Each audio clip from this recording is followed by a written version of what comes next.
Todas las personas que aquí fueron grabadas con su autorización y cualquier opinión o información transmitida refleja el punto de vista de su autor, mas no el de TV Azteca. Para que le inventen más.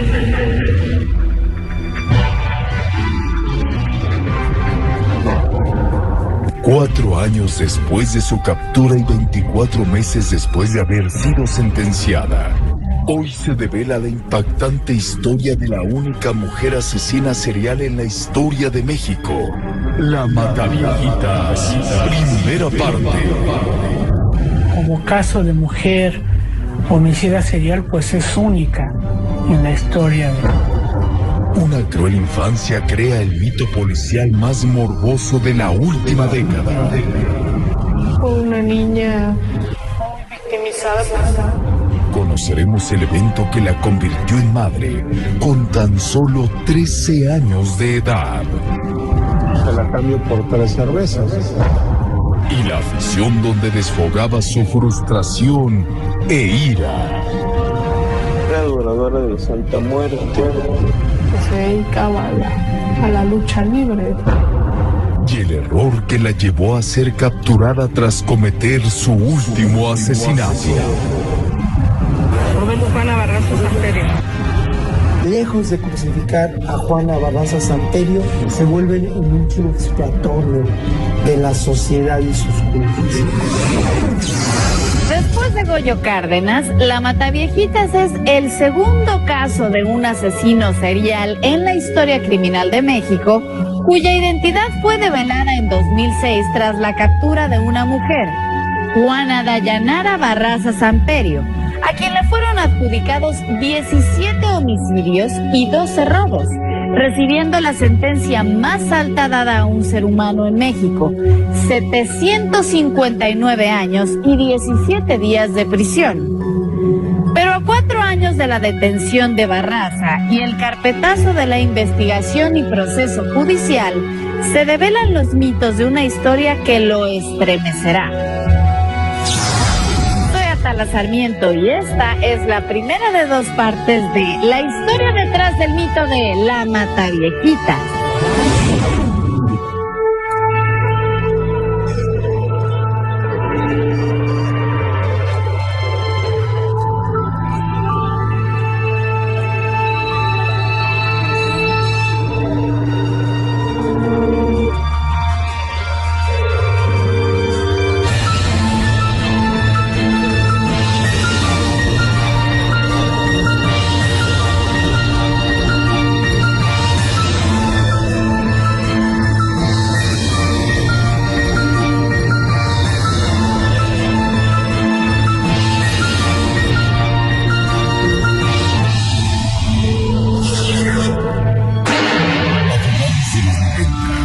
Ciudad de México comenzaron una serie de asesinatos en contra de mujeres de la tercera edad, en su mayoría solas, ultimadas a golpes, algunas con heridas de armas punzocortantes, pero todas estranguladas.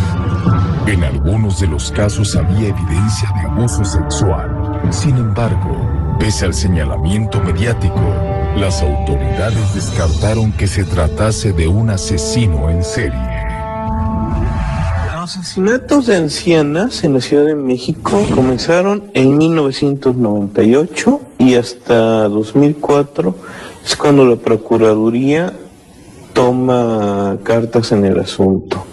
Estos 6 años de asesinatos de ancianos eran ignorados prácticamente por la Procuraduría, pese a que los medios de comunicación estaban presionando a ese respecto. Así se van acumulando.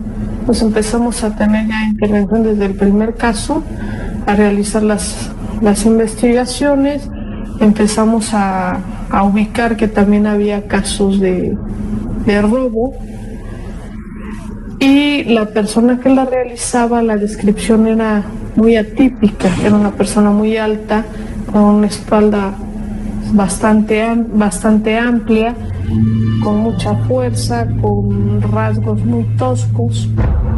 lo que según criminólogos y especialistas hacía referencia al monstruo de Montmartre, un francés asesino serial de ancianos en los 80. En 2005, las autoridades apenas comienzan a aceptar que existe un asesino serial. Cuando se da un caso de estos, hay que emitir una señal de alarma de inmediato. No se dio aviso a la comunidad, a la sociedad, por ignorancia, ¿no? Y por la falta de preparación de la gente de la policía judicial. En otros países lo que se hace es emitir el comunicado de que están presentándose homicidios con estas características para que la gente extreme precauciones. Entonces en México, y gracias a la difusión de los homicidios y presión por parte de los medios de comunicación para esclarecer el caso, surgió el mito de el Mataviejitas. Tanto el caníbal como la mataviejitas y todos los personajes son personajes creados por la prensa, no son creados de otra forma. Les ponen los nombres a los casos que se van presentando. Todos eran ancianas que eran estrangulados en el interior de su apartamento. Las víctimas cubrían estas características. Había por robo, que era una cantidad bastante considerable, aproximadamente unas 40, 50, del periodo del 98 al 2006, aproximadamente ese número de... Y súmale las que no denunciaron. En el transcurso de las actividades criminales de la Mataviejitas, las autoridades buscaban inútilmente entre las sexoservidoras y o travestis de la Ciudad de México. E incluso creían que este asesino serial era hombre y se presentaba ante sus víctimas como trabajador social del gobierno o enfermero. Se había la teoría de que eran hombres, dos hombres vestidos de mujer, de enfermeras, los que estaban realizando los crímenes. Esta línea de investigación se siguió, incluso se infiltró gente al mundo de los travestis, en la misma prostitución de nocturna, buscando alguna pista y no se daba con nada, ¿no? En un principio no se sabía que estábamos hablando de una mujer. Las asesinas seriales, por lo regular, no atacan cuerpo a cuerpo. Esta es una actividad exclusiva, o era una actividad exclusiva de los hombres homicidas seriales. Fue gracias a los testimonios de familiares e incluso de víctimas que lograron salvar sus vidas que las autoridades comenzaron a investigar para lograr dar con el responsable. Querían entender cuáles eran las características y a quién tenían que buscar de acuerdo a lo que se sabe de las investigaciones. Si era hombre, si era mujer, cómo cometían los crímenes, si dejaba algo o no dejaba nada, si era organizado, si era desorganizado. Era una persona que atacaba fundamentalmente cerca de parques y jardines. En algunos casos, cuando se encontraron los cuerpos de las víctimas, había bolsas de mandado cercanas a la puerta o en la cocina, lo cual hacía presuponer que la víctima venía de alguna tienda, de algún supermercado o del mercado, ¿no? Entonces había toda una serie de características. Pese a que se consideraba obsoleto utilizar un busto del asesino serial en la investigación, la criminóloga Patricia Payán logró recrear de manera tridimensional la imagen del Mataviejitas. Yo, por decisión propia, al tener todos los retratos hablados correspondientes tanto a los robos como a los homicidios, me doy yo a la tarea de sacar un prototipo.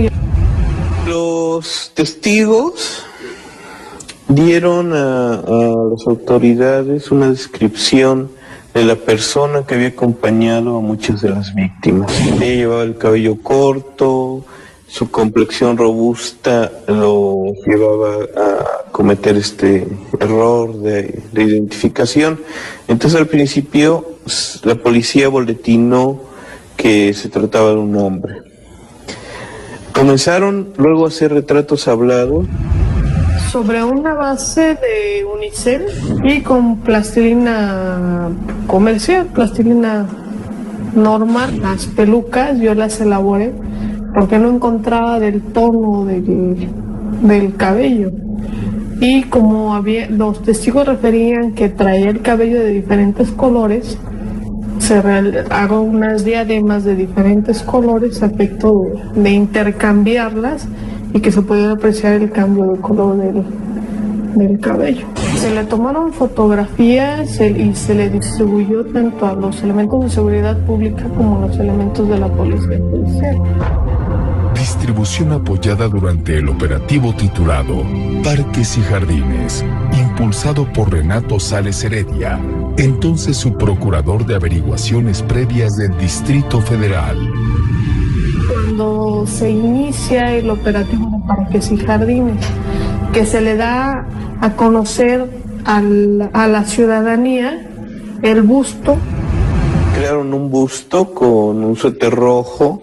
La policía implementó incluso operativos en los cuales le pagaba a ancianas para que anduvieran en ciertas zonas, ofreciéndose como carnada para la asesina, aunque nunca prosperó. Barraza jamás se acercó a una de esas agentes. Se realizan diversos operativos para lograr su captura. Empiezan a dar pláticas y se empiezan a informar a los adultos mayores que tengan cuidado. Se hace sobrevigilancia en parques, jardines, y se implementa una mayor vigilancia por parte también de la ciudadanía.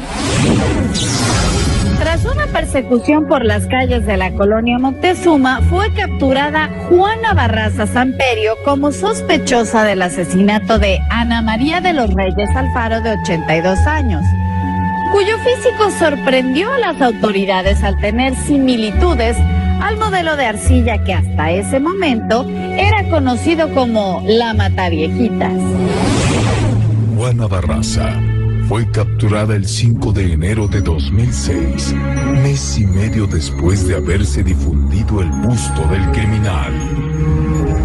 Y al estarse realizando uno de estos operativos que se denominó Parques y Jardines, al momento de estar saliendo esta señora Juana Barraza del último homicidio que comete, es perseguida por un inquilino, quien solicita el apoyo de la policía y le dan alcance y se logra su detención.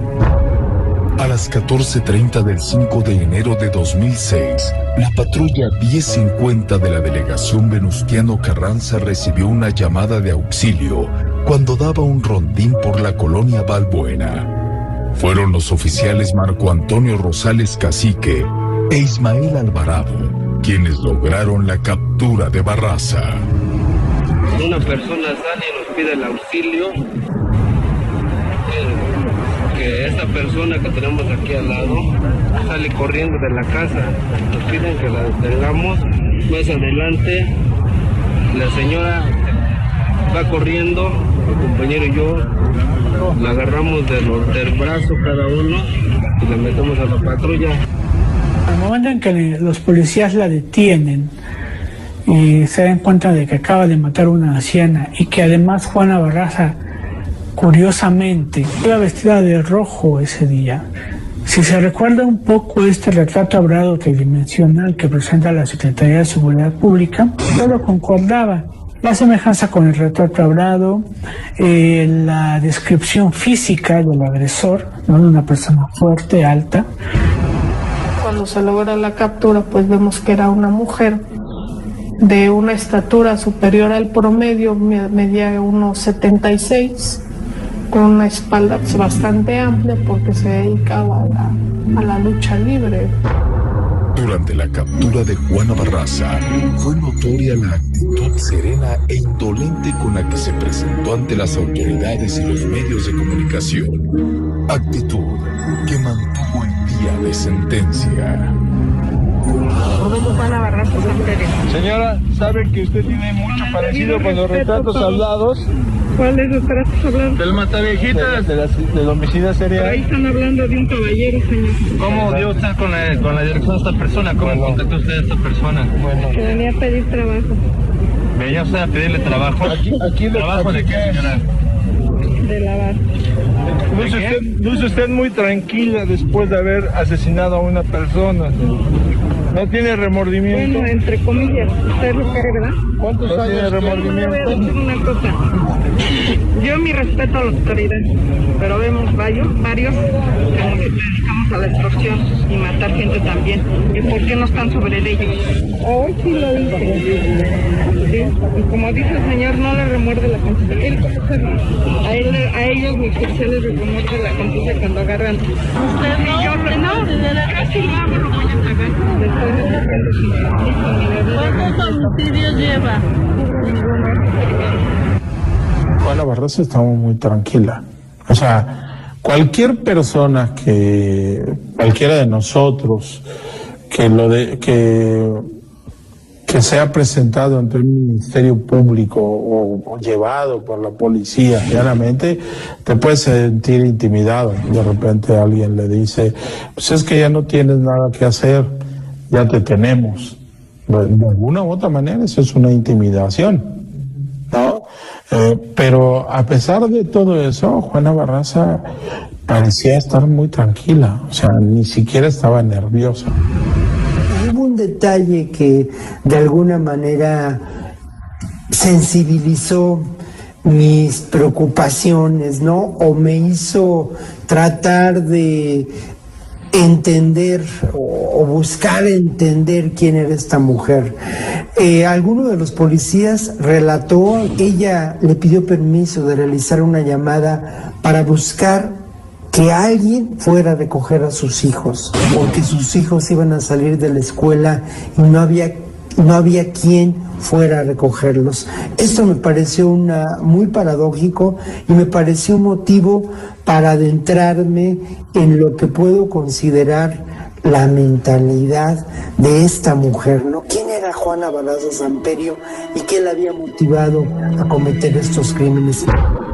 Si bien había otros asesinatos de ancianas, no todos concordaban con el modus operandi de la Mataviejitas. Sin embargo, para la policía, Juana Barraza era la absoluta homicida.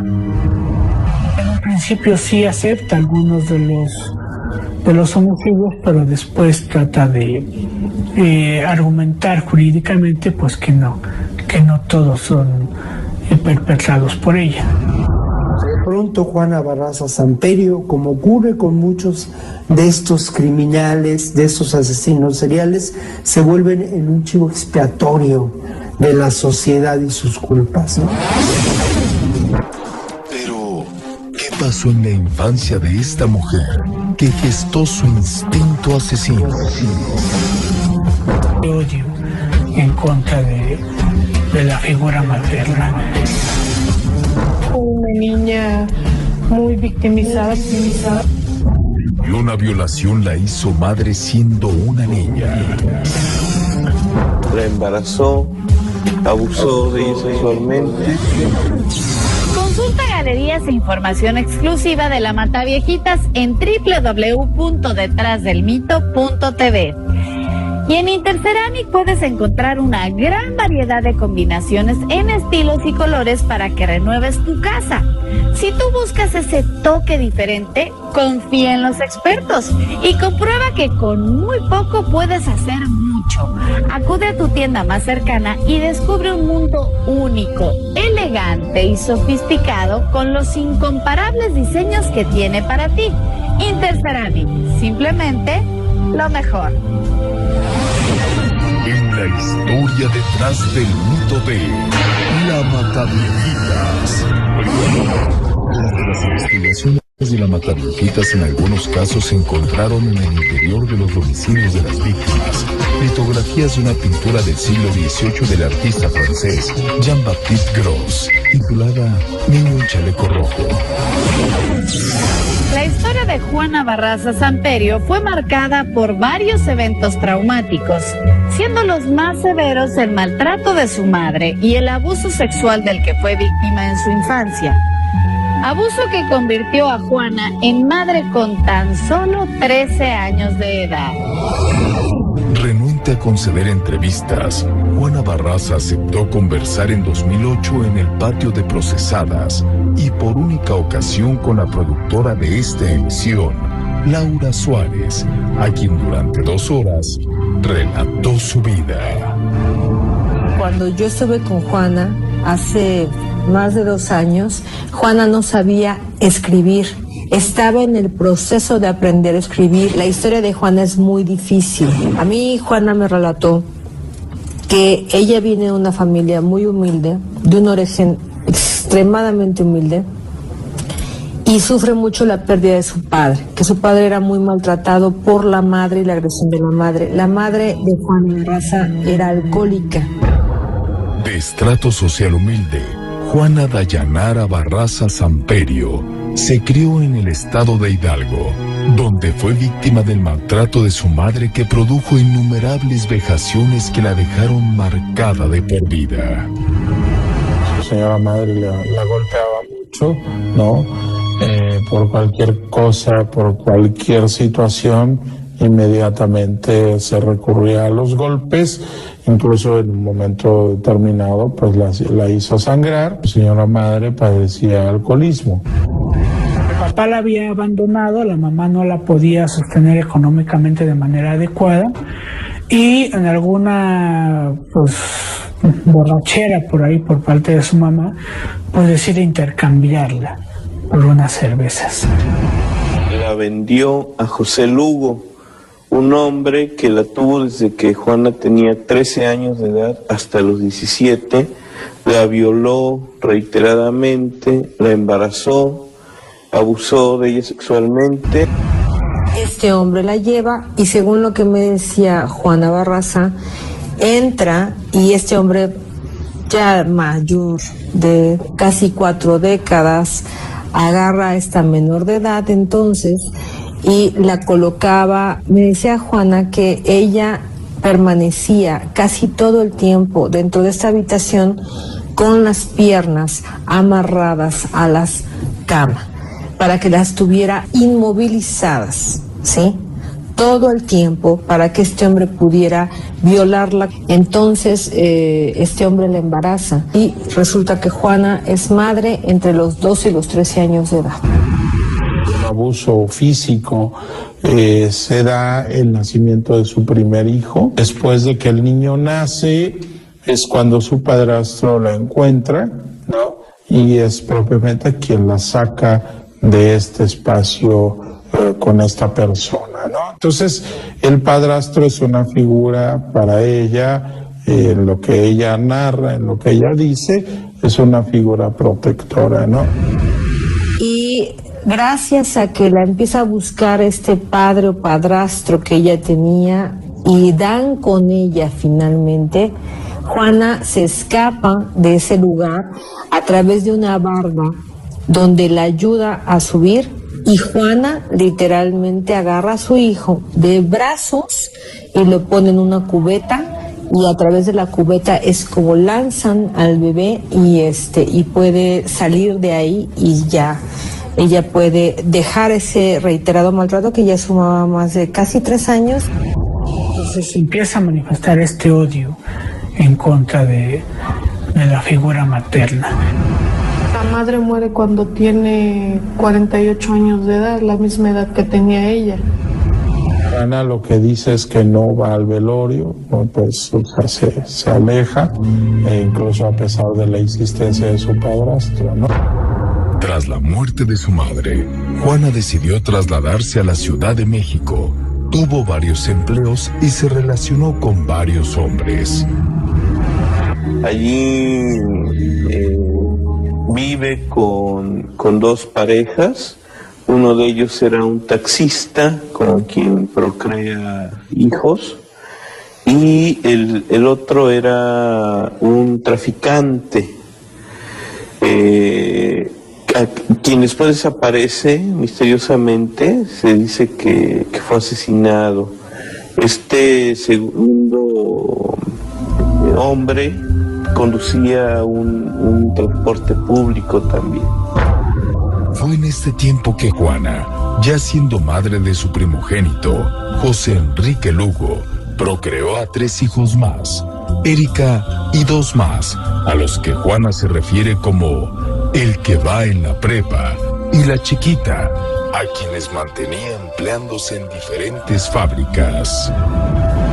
Primero se emplea en una fábrica de chocolates. Cuando sale de ese trabajo, ella lo hace con un odio profundo al chocolate y termina empleándose a sí misma. Vende ropa, vende sobre todo calcetines, guantes, etcétera. Después comienza la venta de palomitas de maíz en las arenas de lucha libre. Ahí es cuando se acerca al mundo luchístico. Ahí conoce a los que después van a llevarla a una carrera como luchadora. Pero en la lucha libre, Juana Barraza desfogaría su ira y frustración. Era adoradora de la Santa Muerte. La mariposa era negra originalmente, como las llamadas mariposas de la muerte. Y un brutal acontecimiento despierta su furia. Se llamaba José Enrique Lugo Barraza y lo mató a batazos. Antes de continuar con la historia detrás del mito, les cuento que Scotiabank presenta Scotia Rewards Plus, el programa de beneficios y reconocimiento en el que tú decides lo que quieras, como quieras y cuando quieras. Cada vez que utilizas tu tarjeta de crédito Scotiabank, recibirás Scotia Puntos, que puedes cambiar por asientos de avión o habitaciones de hotel sin restricciones. Puedes seleccionar cualquier aerolínea, el crucero que prefieras y entre 90,000 hoteles a nivel mundial. Además es muy flexible y cómodo porque puedes redimir en tu línea tú mismo en tiempo real las 24 horas del día, los 365 días del año. Solicita tu tarjeta de crédito de Scotiabank e inscríbete a Scotia Rewards Plus. En la historia detrás del mito de... En mayo de 2007, el bus de la Mataviejitas fue incorporado a la exposición Asesinos Seriales del Centro Cultural Policial del Distrito Federal. Barraza Semperio comparte la sala con personajes como Jack el Destripador, Adolfo de Jesús Constanzo y Sara Aldrete de la banda de los narcosatánicos. Semanas antes de su aprehensión, Juana Barraza fue captada y entrevistada por las cámaras de TV Azteca. Un equipo de noticias realizaba una nota sobre la lucha libre en México, sin sospechar que esa mujer, días después, sería conocida como la asesina serial denominada La Mataviejitas. Fuimos a un reportaje de la Arena Coliseo y llamaba la atención la señora porque andaba con vestido de cóctel, me acuerdo perfectamente, era un vestido rojo, traía tacones altos, estaba en primera fila y pues llama la atención, ¿no? Que vaya tan de gala a una función de martes por la noche en la Arena Coliseo. Terminamos haciéndole una entrevista preguntándole básicamente cuál era su afinidad, rudos o técnicos. Ella termina diciendo, dijo, soy ruda. Yo soy la señora Juana Barraza Semperio. ¿Cuánto tiempo tiene viniendo a las luchas? Bueno, viniendo tengo aproximadamente 10 años, pero aparte de eso me dedico a la lucha libre. ¿Ruda o técnica? Ruda de corazón. ¿Y dónde es más ruda, aquí o en casa? Pues en los dos lados. ¿A quién apoyar? En la casa a los hijos. ¿Y aquí? Aquí pues a los rudos y al pretendiente. ¿Aficionada de Hueso Colorado? Sí, de corazón. Y hasta cuando la detienen, es cuando revisamos el material y evidentemente ahí nos damos cuenta de que sí es la misma persona, y ya ahí nos damos cuenta de que pues, termina siendo la matabiejitas. En este video se muestra la afición de Juana Barraza a la lucha libre. Incluso llegó a vender palomitas de maíz en las arenas y entrenar de manera profesional. Ella dice que se empieza a practicar la lucha libre también como una necesidad para sacar adelante a sus hijos. Sobresale porque tenía una estatura superior a los 1,70 y obviamente una complexión robusta, y obviamente si sufre un proceso de acondicionamiento físico, pues tenía un físico bastante fuerte, que incluso eso podría hacernos parecer que tenía una forma más masculina que femenina, ¿no? Ella acudía mucho al gimnasio y tenía una preparación de la práctica de la lucha libre, ¿no? La lucha libre te ayuda mucho, sobre todo a aprender a inmovilizar a tu contrincante, y es algo que Juana Barraza pues hacía a la perfección. Fue en la lucha libre profesional donde Juana se autollamó la Dama del Silencio, sobrenombre que le dio fama local. Un disfraz pues sumamente femenino también, porque era rosa, con una máscara de mariposa. Y cuando se le pregunta por qué te pusiste ese nombre, dice, no, bueno, porque yo soy muy callada y me gusta observar y soy una dama, ¿no? Originalmente Barraza diseñó un traje negro. Ella era... Esto se vincula porque era adoradora de la Santa Muerte. Barraza quería usar un traje completamente negro, un antifaz negro. La mariposa era negra originalmente, como las llamadas mariposas de la muerte. Juana también se desempeñó como promotora, contratando a luchadores y organizando funciones populares. Contrata luchadores menores o retirados y los lleva a los pueblos. Pero llega el momento en el que ya no es un buen negocio, ya no está ganando dinero, ni con promover luchadores, ni vendiendo cosas. Incluso se investigó con alguna gente de lucha libre, promotores, se les preguntó que bueno, si la conocían, algunos dijeron no conocerla. Una vez se acercó a mí diciéndome que promotora, y 2, 3 veces estuvimos ahí, trabajé para ella, para la Arena San Juan, y hasta ahí 2, 3 ocasiones trabajé para ella y nunca hubo un trato más directo. Venía a las funciones de lucha los viernes, la veíamos nosotros sola ahí en las butacas, vamos, pero nada más.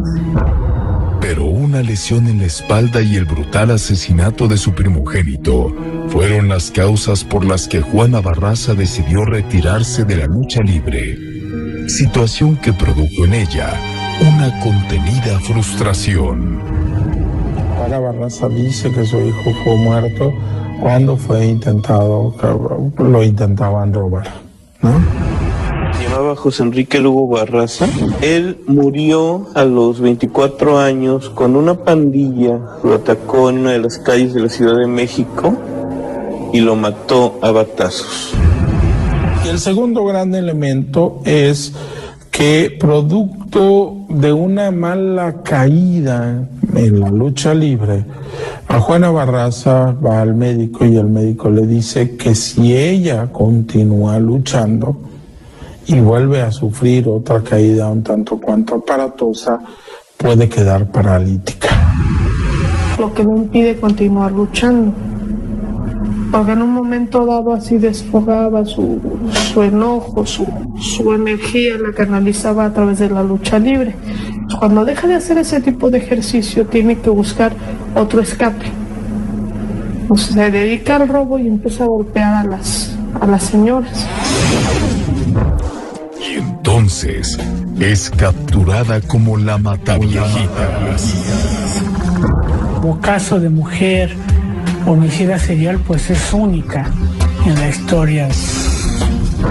Ya entra a los anales como prolífica en el crimen. Y obtiene la sentencia más alta en la historia criminal de México.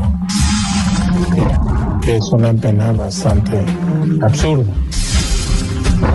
En México no hay cadena perpetua.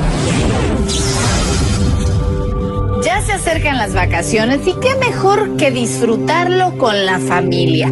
Por eso les quiero recomendar un parque único en México que se ubica en las mundialmente conocidas Barrancas del Cobre, que son 4 veces más grandes que el Cañón del Colorado. En este parque encontraremos el teleférico más impresionante del mundo, el cual ofrece una vista magnífica de esta maravilla natural de México. Su paseo solo tiene una duración de 15 minutos y hará que vivan una experiencia inigualable. Además, encontrarás la tirolesa más grande que existe, con 2.800 metros distribuidos en 10 tramos que les harán sentir que vuelan como un águila, además de una espectacular guía ferrata. ¿Qué esperan? No olviden realizar el viaje a través del ferrocarril Chepe, considerado uno de los 10 recorridos de tren más espectaculares del mundo. Chihuahua te espera en estas vacaciones de Navidad. ¡Ah, Chihuahua! Quiero conocerte y vive México.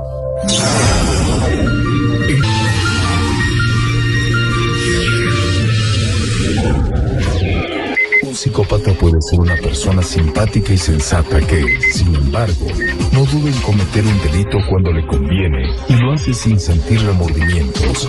Mienten, manipulan y engañan para conseguir sus objetivos. El primer homicidio atribuido a la Mataviejitas fue cometido a fines de los años 90, aun cuando la serie de asesinatos comenzó presuntamente el 17 de noviembre de 2003. Y se estima que el número total de sus víctimas comprende de 42 a 48, aunque solo se le comprobarían 17 homicidios. Poca gente lo sabe, pero es la asesina en serie más prolífica del mundo. En general, no existen asesinas en serie en el mundo, son muy raras. La mayoría de las veces son varones quienes cometen los asesinatos múltiples. A lo largo de la historia en México, los casos de mujeres asesinas seriales son muy pocos. Genéticamente, los hombres son más propensos a sufrir alguna alteración mental que desemboque en una psicopatía criminal. Casi todos los casos vienen reportados en Estados Unidos, donde hay como más recursos criminológicos para estudiar esta población, pero no son característicos de Estados Unidos los psicópatas. Y entonces la incidencia de las mujeres es muy baja, llama la atención esto. Y también las edades, ¿no? Es generalmente más frecuente en los hombres que en las mujeres. Asesinos en serie, pues hay muy pocas mujeres. La más cercana que tenemos, la estadounidense, Aileen Wuornos, que era la asesina en la carretera, la prostituta que asesinaba hombres en la carretera, cobró 6 víctimas, ¿no? Pero ya Juana Barraza ya entra a los anales como prolífica en el crimen. Ella, documentados, probados, son más de 12 asesinatos. En México, solo 2 personajes anteceden a Juana Barraza: Francisco Guerrero, el chalequero, y Goyo Cárdenas, el estrangulador de Tacuba. Sin embargo, Juana Barraza, la Mataviejitas, pasó a la historia como la única mujer asesina serial mexicana. Bueno, tenemos al chalequero, tenemos a las Poquianchis, tenemos a Juan Osorio, tenemos diferentes, el estrangulador de Tacuba, ¿no? Que mataba a las jovencitas, tuvo más de 30 víctimas, sin embargo fue condenado a muerte, pero en la presidencia de Díaz, él lo perdonó, a pesar de que estuvo en cárcel 36 años, salió, estuvo estudiando abogacía, estuvo estudiando pintura, música, arte, guionista de cómics. Como caso de mujer homicida serial, pues es única en la historia de la criminalidad, no nada más en México, sino a nivel mundial, y que por eso fue tan complicada su aprehensión, porque los perfiles criminológicos que se dieron en un inicio, pues todos eran dirigiéndose a un homicida masculino. Es la primera gran asesina serial mexicana, tanto por el número de víctimas como por las características de los crímenes. Existen varias formas de llamar un asesino seriales, pero un asesino serial es el que mata a más de 3 víctimas en un diferente plazo. No son los plazos seguiditos, tiene que ser un plazo de días, de meses o hasta en años, ¿no? Y más de 3 víctimas, con el mismo modus operandi. A diferencia de otros juicios por homicidio cometidos en México, donde al acusado se le sentencia solo por el delito cometido, a Juana se le juzgó por cada uno de los homicidios que se le imputaron. Una sentencia condenatoria que se le dicta el 31 de marzo de 2008 en Santa Marta, Catitla. Esta sentencia abarca 759 años y 17 días de prisión por solamente 17 homicidios y 12 robos cometidos en agravio de las ancianas, pese a estar vinculada con más casos. Esto equivale, por supuesto, a una condena a cadena perpetua.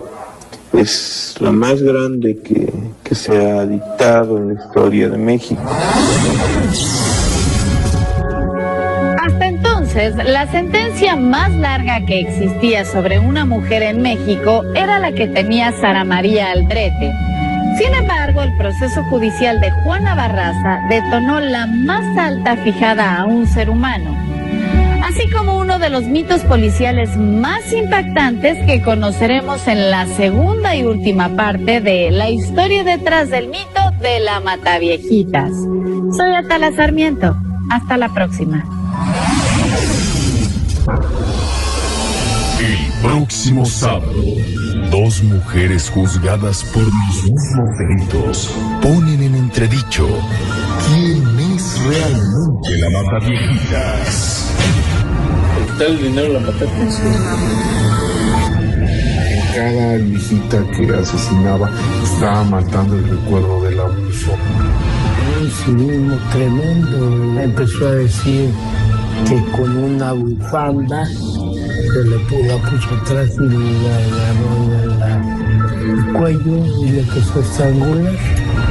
Ese es el gran enigma, que la Mataviejitas entonces no sabemos quién es al día de hoy.